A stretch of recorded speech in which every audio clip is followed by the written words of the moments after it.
Écoute, Brian, pourquoi les gens ressentent le besoin de tout dire? Je sais pas. L'autre jour, il y a quelqu'un qui m'a écrit « Corinne, tu n'arrêtes pas de dire « tu dis ». Tu sais, mettons, tu me réponds, puis là, je dis Ouais. « tu dis ». Bon, Corinne, t'arrêtes pas de dire ça. OK, c'est un reproche? Tu sais, c'est pas clair, tu fais juste me le dire. Puis moi, je fais quoi, moi, avec cette information-là, dans mon cabaret déjà plein de toute ma vie? Il faut que je parte chercher des bananes. La semelle de mes bottes est fendue, faut que je les amène chez le cordonnier. Fait 8 mois, faut que j'appelle l'électricien pour la prise dans la salle de bain. Sur quelle rue j'ai stationné mon char déjà? Faut que j'arrose mes semis pour pas qu'ils meurent. Faut que j'apprenne 2 textes pour des émissions de télé. Faut que j'achète du café aussi. Faudrait que je relaxe un peu ces temps-ci. Je suis un peu plus sur le gun, puis c'est pas le fun pour mes proches. Je veux vraiment manger du homard. Faut que je fasse ma teinture, mes cheveux ont l'air d'un derrière de jument.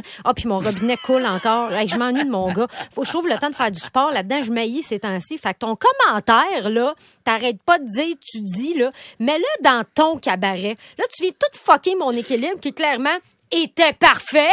Hein? Sais-tu quoi?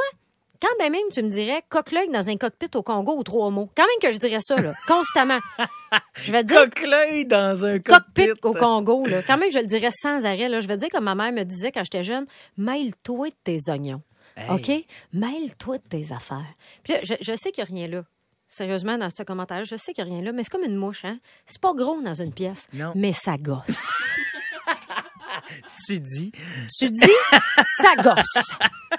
Un autre compte à régler. Moi, je ramasse mon bac à compost le lendemain, tu sais, que le camion soit passé. Et dedans, il y a un sac en plastique avec une canette, tout est foiré, que quelqu'un a mis là. Mais qui a mis ça là? Mange de la chenoute. C'est mon bac à compost. Je suis obligée de me rentrer la main dedans. C'est pire qu'aller chercher sa montre perdue en inséminant une vache. Là, et non seulement ça, mais après, il faut que je gère ton déchet. Ça devrait être illégal. Moi, j'aimerais avoir l'insouciance de ces gens-là. Mais malheureusement, je suis pas de même, Brian. Moi, là, je suis le genre de personne que même avec 2 articles à l'épicerie, je vais même pas à Caisse Express au cas. Au cas où quoi? Au cas où je le sais-tu, moi. Par respect pour mon prochain, j'imagine. Il doit y avoir du monde plus pressé que moi dans la vie. Tu vois, je pense aux autres.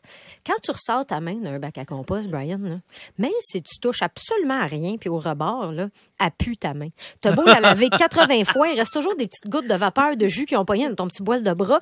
Vraiment, une canette, c'était super encombrant dans ta gestion de bras. C'est pas un divan que t'as jeté là-dedans, c'est une canette. Puis là, il y en a qui vont me dire, oui, mais au moins, il l'a pas mis à terre. Ben oui, mais au moins, ça marche n'importe quoi, là. Oui, mais au moins, il l'a pas enfoncé directement dans la gorge d'un cétacé.